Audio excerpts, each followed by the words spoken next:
Assalamualaikum warahmatullahi taala wabarakatuh.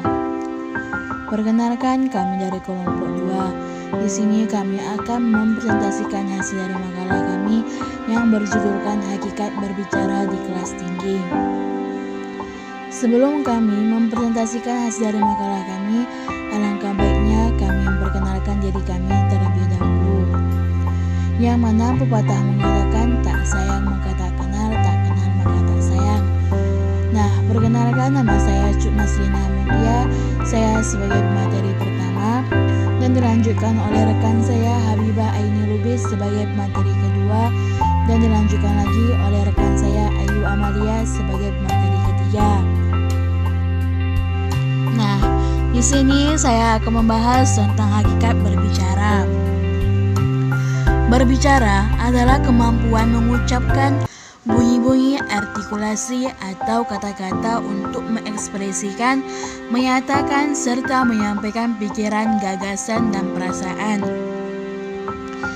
Dan berbicara juga dapat dikatakan aktivitas berbahasa kedua yang dilakukan manusia dalam kehidupan berbahasa, yaitu setelah aktivitas mendengarkan.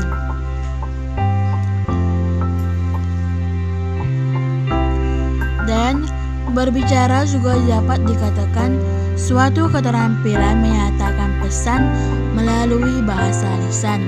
Nah, dari pengertian di atas dapat disimpulkan bahwa berbicara adalah kemampuan mengucapkan bunyi bahasa untuk menyampaikan pesan berupa gagasan, pikiran, serta perasaan secara lisan kepada individu lain.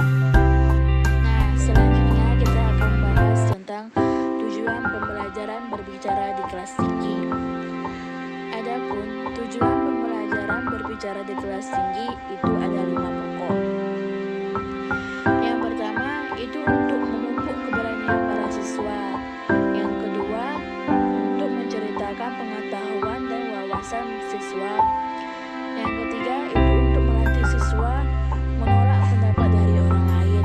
Serta yang keempat itu untuk melatih siswa berpikir secara kritis dan logis. Serta yang terakhir untuk melatih siswa menghargai pendapat dari orang lain.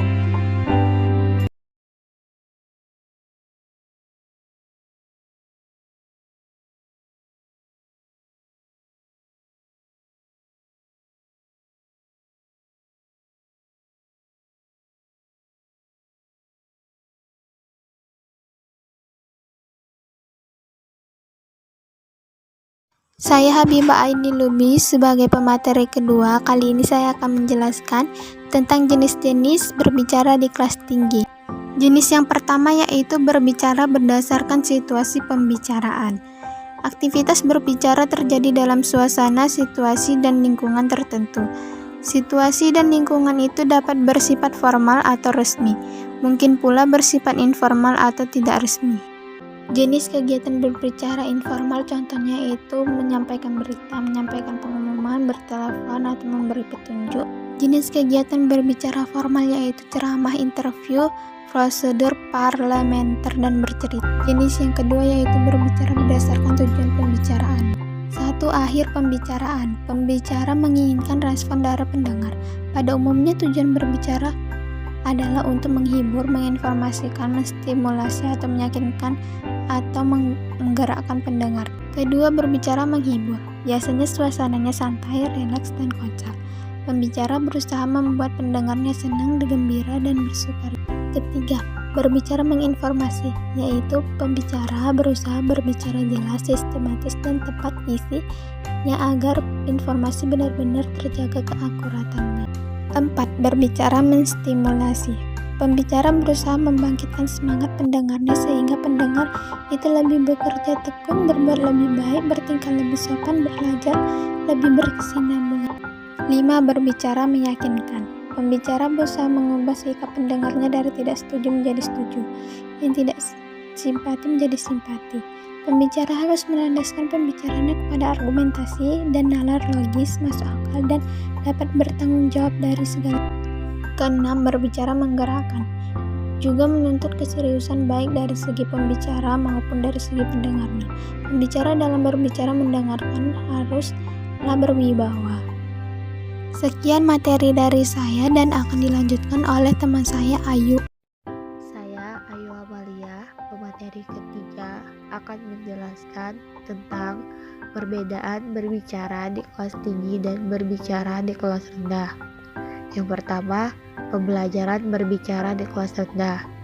Ada beberapa metode. Yang pertama, metode ulang ucap. Kegiatan ini dapat dimulai dari kegiatan sederhana terutama untuk kelas awal SD, yaitu dengan menugaskan siswa mengulang kata yang diucapkan oleh guru. Yang kedua, metode lihat ucap. Siswa ditugaskan untuk mengucapkan sesuatu kata atau kalimat yang berhubungan dengan benda yang diperlihatkan oleh guru. Yang ketiga, metode memberikan deskripsi, di mana metode ini siswa diberikan tugas untuk mendeskripsikan suatu benda. Yang keempat, metode menjawab pertanyaan. Metode ini sudah sangat umum sehingga dapat diterapkan pada kondisi dan jenis sembarang bahan ajar. Yang kelima, metode bertanya. Metode bertanya juga sangatlah layak digunakan pada sembarang bahan ajar. Yang keenam, metode pertanyaan menggali. Metode ini sangat baik digunakan jika kondisi siswa yang stagnan dan dengan rata-rata tingkat pemahaman bahkan IQ biasa-biasa aja. Yang ketujuh, metode melanjutkan. Pada kegiatan ini, siswa secara bergilir ditugaskan untuk membuat ide, cerita, dan siswa yang lainnya. Yang kedua, pembelajaran berbicara di kelas tinggi. Ada beberapa metode, yaitu yang pertama, metode menceritakan kembali, di mana siswa menceritakan kembali di depan teman-temannya. Yang kedua, metode percakapan atau bermain peran, di mana siswa harus memahami bukan hanya kepada alur cerita, akan tetapi lebih kepada penjiwaan karakter tokoh. Yang ketiga, metode parafrase. Metode ini dapat dilaksanakan dalam kegiatan belajar menggunakan bahan ajar puisi yang kemudian dirubah menjadi prosa. Yang keempat, metode reka cerita gambar. Metode ini sangat kreatif dan layak untuk dicoba karena dengan menyajikan gambar raca.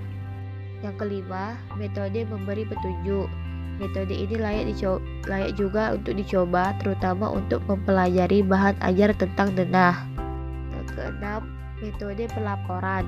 Melalui pengamatan dan melaporkan hasil pengamatan dengan penyampaian lisan yang didahului oleh konsep tulisan. Yang ketujuh, metode wawancara, di mana siswa mengajukan pertanyaan layaknya seorang wartawan.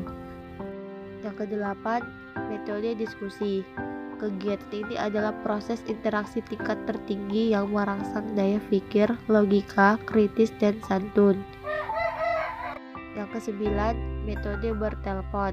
Seiring dengan teknologi informasi yang kian maju, maka keterampilan bertelepon sangat penting dalam membentuk sikap cepat.